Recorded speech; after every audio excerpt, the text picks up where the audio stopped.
a low, then a high. Measure that distance by eye, carry it up from the next low, and you have a target. That is the whole technique, and there is no indicator behind the measurement. No setting produced it. No scan found it. There are other studies running on this screen, and none of them are doing this work. It is a measurement you could make on a printed chart with the edge of your thumb, and it comes out of the cycle work of J.M. Hurst. We are going to draw it twice, on a real chart, at 2 different zoom levels. Then we are going to spend the last third of this video on the conditions where it does not work, because that part is what decides whether the first part is worth anything. Step 1 is finding a leg that is actually finished. Not a move in progress.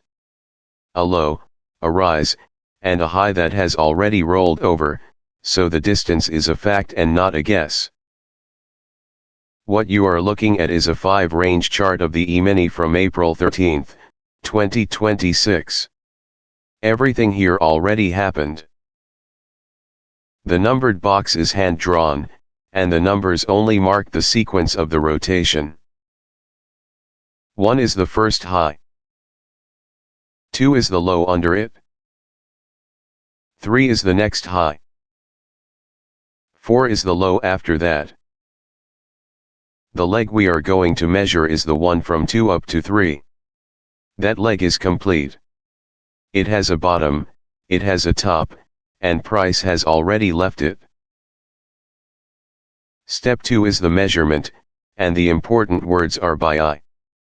Span it with 2 fingers on the screen if that helps. You are not looking for a number. The moment you write down a number you start defending it, and a target you are defending is not a measurement anymore. It is a position. Notice what we have not said. We have not said which direction anything is going. We have not said whether this is worth trading. All we have done is measure a distance on a chart that already closed. Step 3. Take that same distance and carry it up from 4, the most recent low. Where the top of it lands is the projection. Here is that step being taught, on a session tape from July 7th.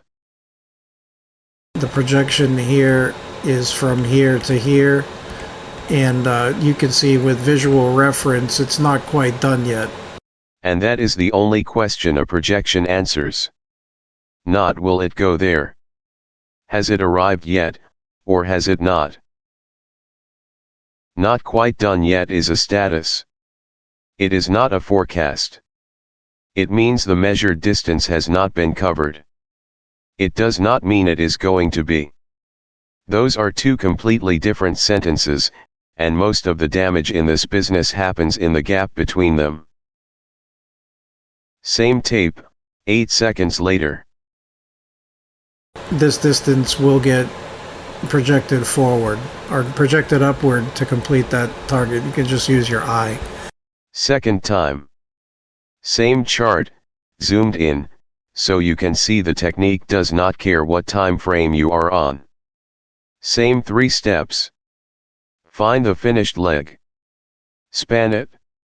Carry it up from the last low. What changes at this zoom is the reference. Down here the rotation inside the box is legible, and you can see there is more than one low you could reasonably measure from. That is not a flaw in the method. That is the method being honest with you. Pick a different reference low and you get a different target. 2 careful people can look at this chart, draw 2 different projections, and neither of them is wrong. They are answering slightly different questions. Which is worth saying plainly. The projection is a frame. It is not an answer. There is a second thing the chart is telling you, and it has a name that sounds harder than it is. When the high inside a cycle comes early, the tape calls that left translated. And right translated the trough, meaning the peak is early and the trough is late. That is the whole vocabulary. Peak early, trough late. It matters here because a target that is going to be reached late looks exactly like a target that is never going to be reached at all, right up until it is. Now the part that decides whether any of the above was worth your time. 4 conditions, and the fourth one voids everything above it. 1. There is no finished leg. Plenty of charts do not have a clean completed move on them. When there isn't one, there is no projection to draw, and drawing one anyway is the most common way this gets misused. 2. The reference low is a choice. We just showed you that. If your target moves when you change your mind about where you started measuring, you are holding an opinion, not a measurement. 3. It says nothing about direction. Nothing about timing. Nothing about whether the trade is worth taking. It is one input, and on its own it is close to useless. 4. Structure can invalidate the whole thing in a single session.